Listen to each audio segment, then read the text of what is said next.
whether it be your parents, your brothers, your relatives, your wives, your sons, the wealth that you amassed. And if you don't spend the wealth in the way of Allah subhanahu wa ta'ala, Allah is saying, فَتَرَبَّسُوا, wait. And Allah gives a very beautiful example in the glorious Quran in Surah Baqarah, chapter number 2, verse number 261, which says that, مَثَلُ الَّذِينَ يُنْفِقُونَ أَمْوَالَهُمْ فِي سَبِيلِ اللَّهِ كَمَثَلِ حَبَّةٍ.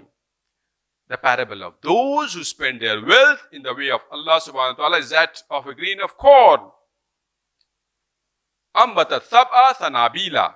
It groweth into 7 years. فِي كُلِّ ثُنْبُولَةٍ مِئَاتٍ حَبَّةٍ وَاللَّهُ يُضَاعِفُ لِمَنْ يَشَاءُ وَاللَّهُ. That means, and it groweth into 7 years, and each year hath 100 grains. Allah subhanahu wa ta'ala is saying that if you spend wealth in the way of Allah subhanahu wa ta'ala, it grows into 7 years, and each year hath 100 grains.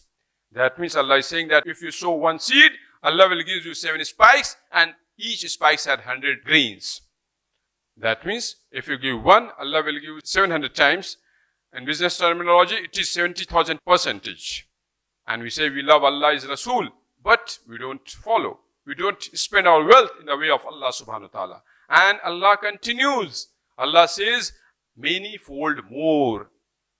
That means the minimum profit, Allah is saying that if you spend the way of Allah subhanahu wa ta'ala, minimum profit is 70,000 times, and many-fold more, and many more.